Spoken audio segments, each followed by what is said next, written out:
e foi justamente o que eu fiz de terça-feira para cá. Foi mostrar as implicações variadas, olhando, por exemplo, cada um desses indivíduos aqui nomeados, mencionados, e mostrando a você como uma das coisas que mais fizeram mal à população cristã no planeta, e eu diria que não é de hoje, é de sempre, teve nomes diferentes. Ou algumas vezes eram as bruxas, os feiticeiros, as pessoas chamadas e designadas como bruxas, eram só pessoas, da maioria das vezes, diferentes, ou alquimistas. Hoje seriam especialistas em química, mas naquele tempo a ignorância tão grande colocou muito desses indivíduos em situação de penalização, de morte. Isso não acabou com a Reforma Protestante. A própria Reforma Protestante continuou a ter as suas caças às bruxas. Depois a gente tem histórias, não apenas na Europa, mas nos Estados Unidos, colonizado por protestantes, com as suas muitas caças às bruxas, as suas maldições hereditárias. Filho de bruxa já nascia com alguma marca da maldade que eles procuravam desde o nascimento na criança. No entanto, para a gente não se prolongar para sempre numa história que já deveria ser bastante conhecida de todos nós, eu me concentrei esses dias aqui no que aconteceu no século XX. E como o início do século XX já carregava algumas dessas coisas, é por isso que os missionários, especialmente os americanos, que eram muito menos preparados do que os missionários ingleses, que tinham uma formação muito melhor, formação teológica, formação histórica, geográfica, arqueológica. A Inglaterra vem na frente disso tudo e de praticamente todo mundo nessa área há alguns séculos. Mas nos Estados Unidos, eles enviavam missionários muitas vezes toscos, ignorantes, mandavam para as matas da América do Sul para ganhar os índios, para afastá-los dos seus espíritos hereditários, das suas crenças na presença dos ancestrais como guias espirituais da tribo, e todas essas coisas que frequentemente se encontram nas culturas indígenas. E os missionários vinham para destruir, para batizar essa cultura indígena de endemoninhada, de maligna, e para relacionar qualquer que fosse o aspecto estranho, até do choque cultural dos indígenas, dos autóctones, com esses missionários que chegavam, especialmente dos Estados Unidos. Isso gera um choque de culturas. E esse choque de cultura, a gente sabe, do ponto de vista psicológico e psicossocial, é profundamente desestruturante para a mente do dominado, para a mente, no caso do autóctone indígena, que estava ali sob a opressão missionária dos que achavam que possuíam uma cultura divina, que era a cultura protestante, a cultura puritana, a cultura vinculada ao cristianismo. Tenham sido os padres, anteriormente aos protestantes, que fizeram toda a devastação, que está muito bem historiada, por exemplo, no livro do Eduardo Galeano, As Veias Abertas da América Latina, que, a meu ver, não é um bom livro do ponto de vista da advocacia ideológica que o Eduardo Galeano fez. Foi uma leitura marxista de toda a situação da América Latina, mas a leitura histórica Eu concordo com ela, eu não concordo com a interpretação marxista do fenômeno, mas a leitura da opressão religiosa, católica, depois protestante, e ali no Veias Abertas da América Latina, que é o livro do Eduardo Galeano, a maior parte das descrições amplamente documentadas tem a ver com os padres e as ordens católicas na América Latina, provocando a morte e a devastação de milhões, não é exagero, milhões e milhões de indivíduos neste continente latino-americano. É um dos levantamentos históricos mais ricos, já foi feito há algum tempo. No início dos anos 80, o Eduardo Galeano produziu o livro. Depois ele mesmo veio a público nos anos 90, início dos anos 2000, dizendo: olha, o levantamento histórico que eu fiz continua todo ele na validade. Agora, a minha interpretação de que a solução para isso teria que ser um olhar marxista da realidade, em relação a isso, eu discordo de mim mesmo hoje em dia completamente. Mas em relação à análise e ao inventário histórico, não resta a menor dúvida. Foi muito sangue derramado em nome de Cristo, em nome da Igreja Católica, durante anos, e depois muita opressão espiritual praticada pelos protestantes, depois pelos protestantes evangélicos, pentecostais, missionários, oprimindo, querendo extirpar toda a cultura autóctone da região. Era considerada diabólica.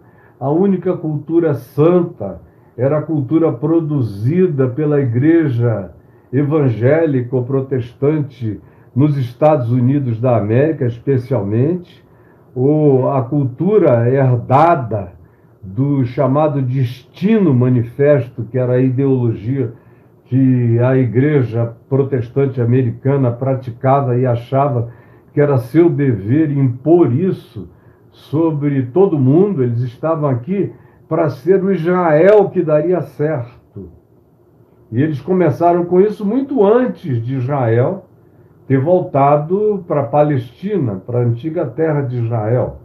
Eles começaram a pensar assim no século XVIII e XVII, XVIII, quando eles desenvolveram profundamente a doutrina do Destino Manifesto. Depois do século XIX, que foi o início das grandes ações missionárias, eram provocadas pela ideia do Destino Manifesto, de que os Estados Unidos eram o novo Israel. O Israel de Deus para cumprir aquilo que o Israel do Oriente Médio, desde o ano 70 da era vigente, da era cristã, não tinha dado conta antes e por isso tinham sido dispersos. Foi só depois da Segunda Guerra, em 48, quando Israel voltou, os que tinham sido despatriados voltaram para sua terra original, na Palestina, com todos os conflitos que eles enfrentaram para voltar e enfrentam até o dia de hoje para continuar, é que a doutrina do Destino Manifesto, como estando totalmente vinculada ao novo Israel, que seriam os Estados Unidos da América, começou a dar lugar a essa escatologia dispensacionalista que acabou colocando Israel no centro do relógio profético de Deus. E daí para frente, de 1948 para cá, é que se desenvolveram todas essas escatologias, que se Israel soltar um pum, é sinal de que Jesus está voltando. Israel pode fazer todas as coisas erradas, que eles estão justificados, porque eles conseguiram voltar e estão cumprindo a profecia. Quando eles acertam, eles são quase divinizados. Quando eles erram, ninguém tem nenhuma crítica a fazer. E quem quer que tenha tal crítica a fazer será mal visto por aqueles que são os fanáticos escatológicos desse dispensacionalismo, que se tornou vigente e tomou conta da expectativa de escatom, de parousia, ou seja, da volta do Senhor, no mundo inteiro. Mas eu estava dizendo, o trabalho chamado missionário, que chegou, por exemplo, à América Latina, e na América Latina chegou ao Brasil há mais de 150 anos, vindo da parte de protestantes e posteriormente evangélicos pentecostais, já carregava esse pressuposto de que nós éramos parte de uma cultura amaldiçoada e que a cultura judaico-cristã era uma cultura bendita. A cultura dos judeus e do fomento cristão no sincretismo judaico-cristão era a cultura a involucrar a doutrinação dos missionários que chegaram aqui com esse destino manifesto. De modo que quase tudo que você vê em volta e que faz parte da cultura evangélica protestante no Brasil é uma herança produzida de maneira religiosamente industrializada, sobretudo nos Estados Unidos da América, e ideologizada a partir da ideia do destino manifesto. Ou seja, que os Estados Unidos, repetindo pela terceira vez, seriam o novo Israel de Deus, levantado por Deus para cumprir as promessas que o Israel idólatra do Antigo Testamento e o Israel de coração empedernido que não reconheceu a visitação, a vinda, a encarnação do Cristo de Deus, pagou com seu próprio sangue por sua desobediência. Mas Deus levantou um outro povo após a reforma protestante, que eram os anglo-saxãos que migraram para a América, mataram todos os autóctones americanos, destruíram civilizações de milhões e milhões de indígenas super evoluídos, alguns deles, muito mais evoluídos astronomicamente, conhecimento da terra, conhecimento da natureza, conhecimento das estações, conhecimentos de ciência das plantas, das raízes, de tudo que havia no chamado solo americano, e que estavam ali há milhares e milhares de anos. Hoje a gente sabe que são culturas antiquíssimas, algumas delas tão antigas ou até mais antigas do que as celebradas culturas antigas da Mesopotâmia ou do Egito.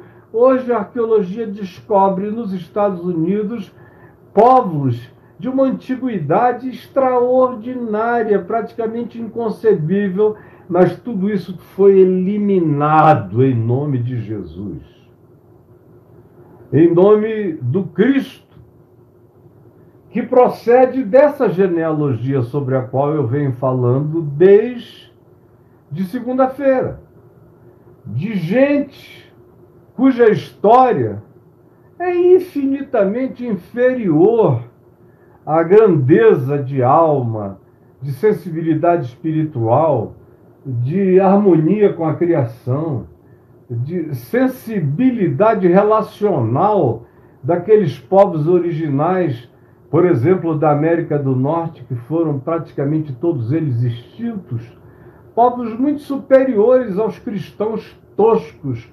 brutos, arrogantes, supremacistas, com síndromes de divindade, que chegaram ali para aniquilar e destruir e impor uma nova sociedade com base, supostamente, nessa cultura mais elevada, nessa cultura superior chamada judaico-cristã, que seria a cultura de Deus da terra.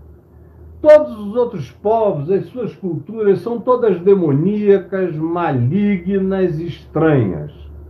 Mas a cultura judaico-cristã, com o seu chofar, com a bandeira de Israel, com os seus candelabros, com os seus ritos sagrados, com as suas festas santas, com todas essas coisas, é para ser, e seria o desejo do cristianismo, impor essa cultura no planeta inteiro. As ações missionárias, tanto católicas quanto depois protestantes, tiveram essa visão de imposição dessa cultura, porque eles não conseguiam diferenciar o evangelho puro e simples de Jesus da cultura judaico-cristã. Colocaram tudo na mesma bagaça, no mesmo tonel, fizeram uma pinga doida dessa mistura e serviram aos povos como se fosse o modo de salvação.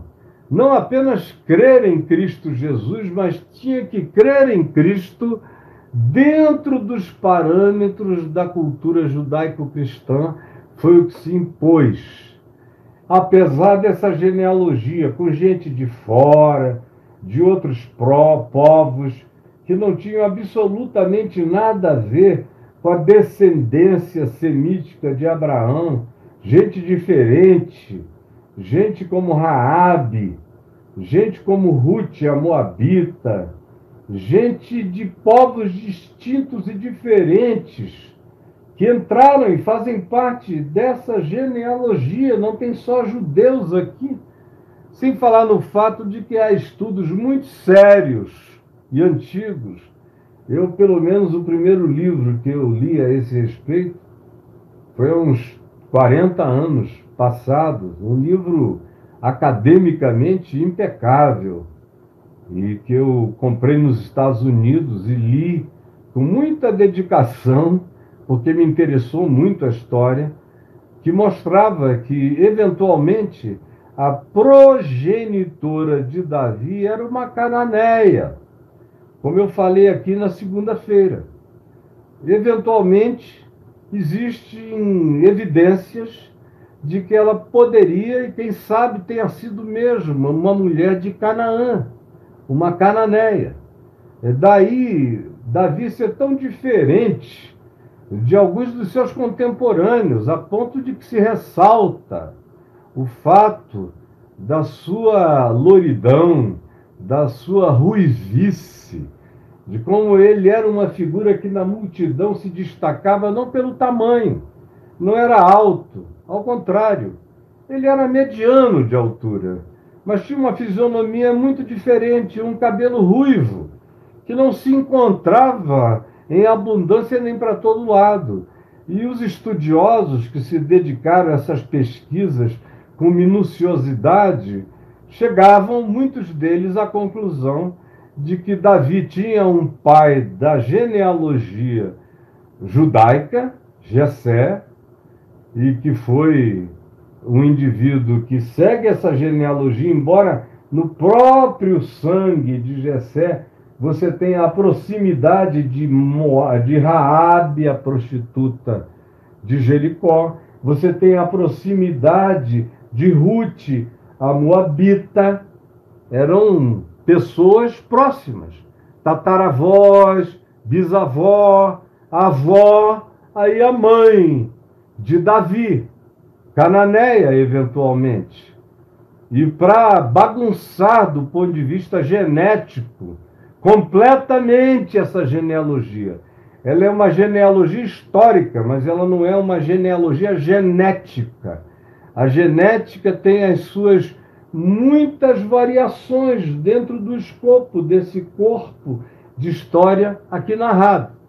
Mas eu estou dizendo isso só para afirmar que uma quantidade enorme de pessoas, católicas e protestantes, tanto dos Estados Unidos da América quanto da América Latina, como de qualquer outro lugar da Terra onde o cristianismo tenha prevalecido, tiveram que fazer uma introjeção das suas culturas originais, muitas vezes renegá-las sob pena de serem injustiçados, de virarem feiticeiros, de virarem bruxas, de serem apedrejados, queimados, banidos, isolados e se tornarem pessoas amaldiçoadas com quem não se podia falar, algumas delas exiladas da própria família para sempre, porque se não se convertiam ao novo padrão cultural religioso judaico-cristão, estavam definitivamente defenestradas das suas histórias anteriores. Então, pois bem, isso deixou um caldo, como eu disse ontem, um caldo cultural, que aqui entre nós cresceu enorme, imensamente, e ganhou outros contornos que começaram a ficar cada vez mais fanatizados do final da década de 70, início dos anos 80 para cá. Portanto, a gente está experimentando quase já 50 anos de uma redoutrinação a respeito do fato de que quem não se torna evangélico, com a cultura evangélica, frequentando a casinha evangélica, com os ritos inventados pelos evangélicos, tenham sido os ritos anteriores dos protestantes, ou os ritos dos pentecostais tradicionais, ou os ritos dos neopentecostais, que são ritos de natureza miscigenada e sincretizada com outras culturas, mas que usam nome.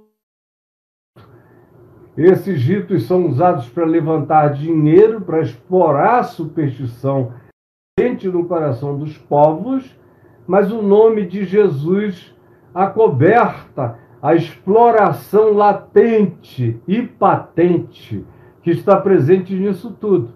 E aí, você nasceu há 50 anos, há 60 anos, ou você tem a minha idade, quase 70 anos, e se converteu com 20 anos de idade, há 50 anos atrás, já começou a pegar o reavivamento dessas influências malditas.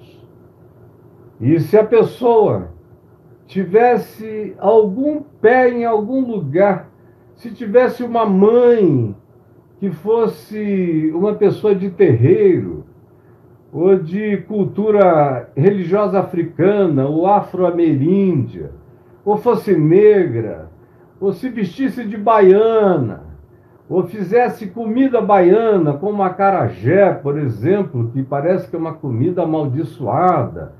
Tudo que é feito na Bahia já vem com a colher de pau da maldição na cabeça interpretativa e adoecida desse pessoal todo evangélico que aprendeu e desenvolveu e passou adiante esse tipo de superstição supremacista perversa, de alijamento da cultura dos povos no Brasil, e continua a haver isso até o dia de hoje. A Bahia é vista assim. Eu me lembro no tempo em que era também o Rio de Janeiro. O Rio de Janeiro era considerado uma cidade maldita por causa da quantidade de terreiros de macumba. Tinha muito no Rio naquele tempo. A Bahia era o candomblé, mas o Rio tinha muito terreiro de macumba, de umbanda, de quimbanda. Tinha muito despacho nas esquinas. Eu me lembro que quando eu era jovenzinho, com 10, 11 anos, e a minha segunda namoradinha morava em São Francisco. A minha primeira era uma garotinha que morava na minha rua, no bairro do Ingá. Eu tinha 11 anos para 12. Annelise era o nome dela, uma menina bonitinha. E eu recebia permissão para andar de mãos dadas com ela, subindo e descendo a rua. Era um negócio assim totalmente diferente, ninguém fazia isso. Permissão para namorar na porta dela, para levá-la até a sorveteria, para dar uns beijinhos assim discretos. Até que eu encontrei uma outra menina no bairro de São Francisco. E com por essa eu desenvolvi uma paixão. Eu já tinha aí por volta de 12 anos, e essa paixão durou até o final o meio dos meus 14 anos, por aí, 2 anos e meio de paixão juvenil, de mim por ela, dela por mim. E naquele tempo, eu pegava um ônibus, onde eu morava, no bairro do Ingá, na Praia das Flechas, em Niterói, ônibus 32, e descia na praia de São Francisco, descia a rua Timbiras até chegar na Tupiniquins, na casa dela, onde eu namorava até umas 10 horas da noite, e ia embora a pé com o namorado de uma outra irmã dela para pegarmos praticamente o mesmo ônibus. Ele descia antes de mim. E a gente ia, ele era um pouquinho mais velho, ele devia ter seus 15 para 16, e quando a gente se conheceu, e eu tinha ali 12 para 13, a gente ia trocando, conversando, falando de intimidades, até onde a gente já tinha conseguido ir em intimidades físicas, com as namoradas e tal.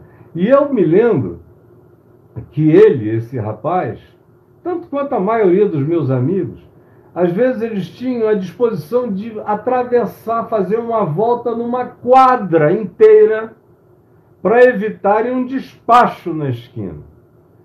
E nessa rua chamada Timbiras, que é uma rua cheia de cruzamentos, quem conhece o bairro de São Francisco até hoje em Niterói sabe, as ruas são as mesmas, não mudou nada.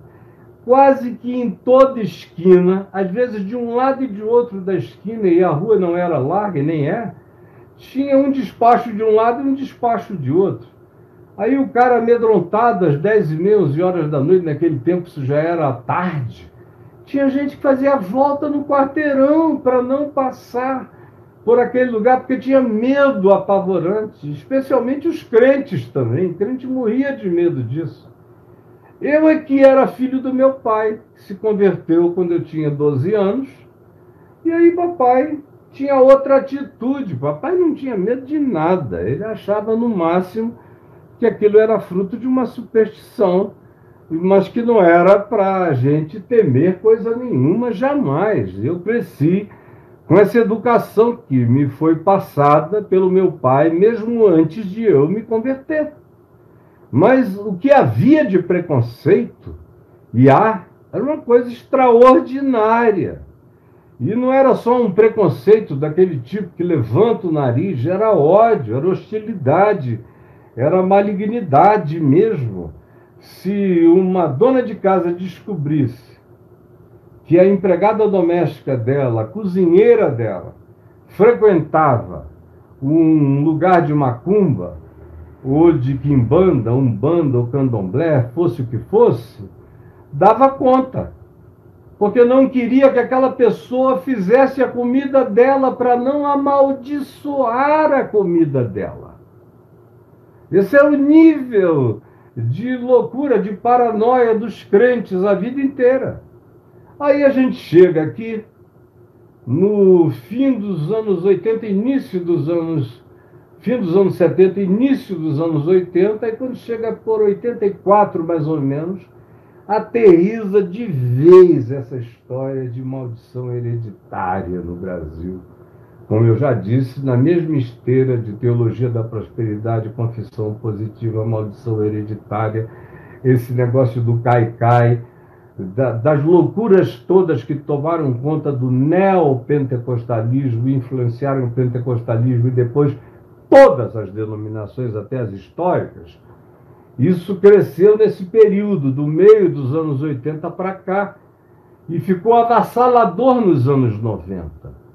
E quando nós iniciamos os anos 2000, isso já estava presente em todos os lugares, era o assunto do pânico, do pavor e da relevância assustada de todos os crentes, atribuindo a isso e amaldiçoando os que tinham vínculos com isso, se afastando dessas pessoas, uma capacidade de romper relacionamentos enorme, inclusive na família.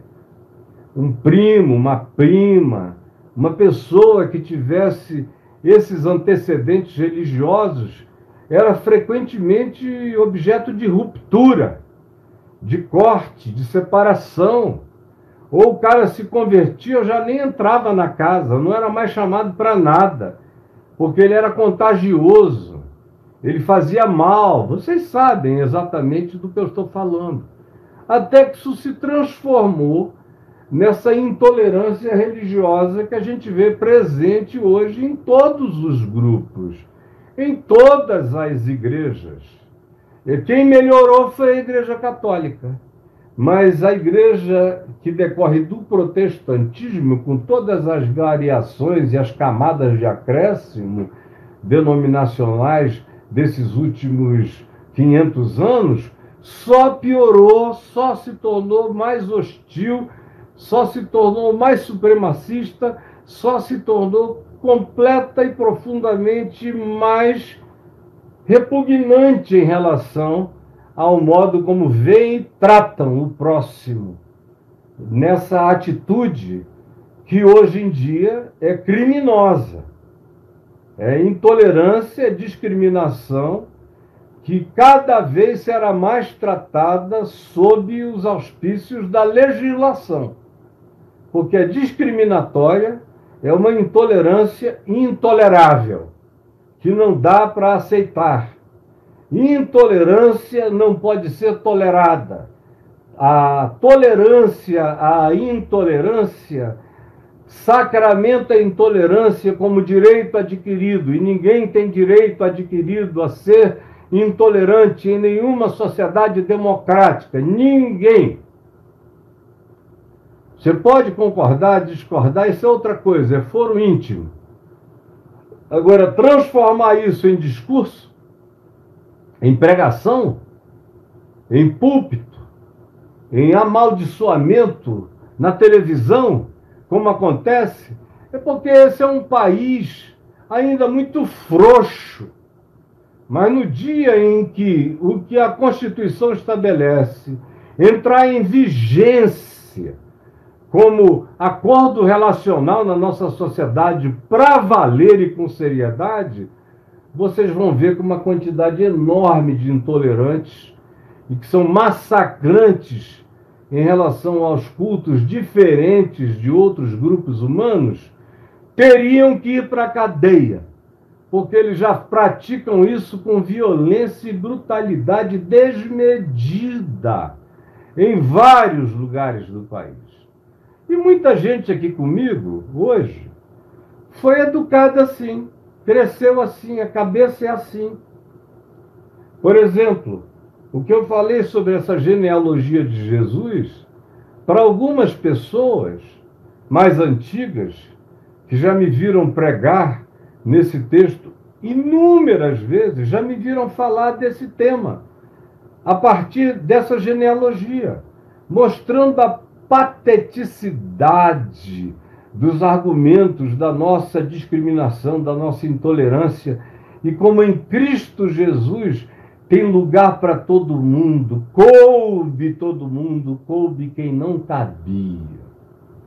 E é dali que aflora, que sai, que nasce o sol nascente das alturas, para a redenção de todo aquele que crê, sabendo ou não sabendo, está feito, está pago, é definitivo e não precisa da anuência, nem da concordância e nem da convenção de ninguém para determinar que seja assim, porque já foi feito assim na cruz, por aquele que deu o grito: está consumado, está feito. Ninguém desfaz, ninguém desmonta, ninguém descria o que a cruz criou antes da fundação do mundo.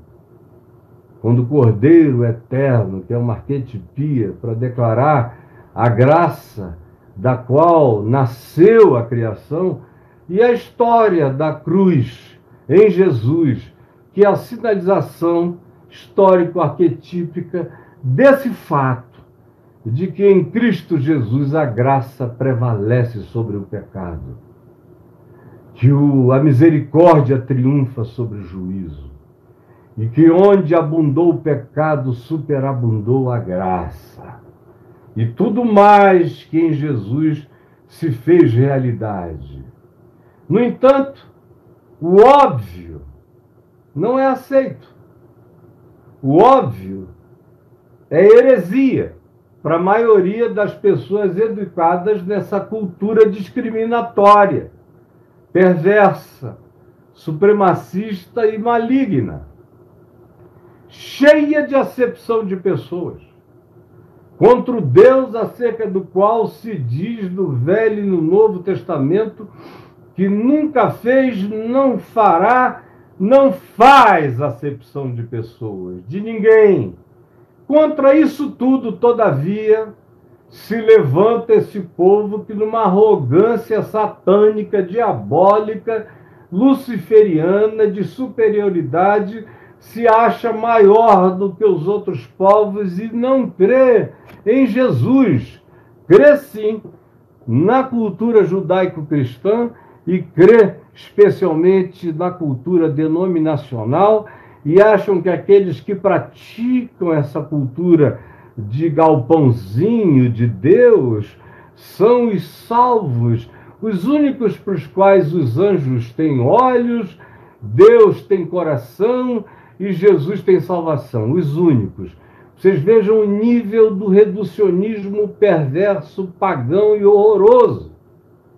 Depois que você passa a semana inteira considerando a diversidade, a pluralidade, a multietnicidade, a multiculturalidade da própria genealogia de Jesus.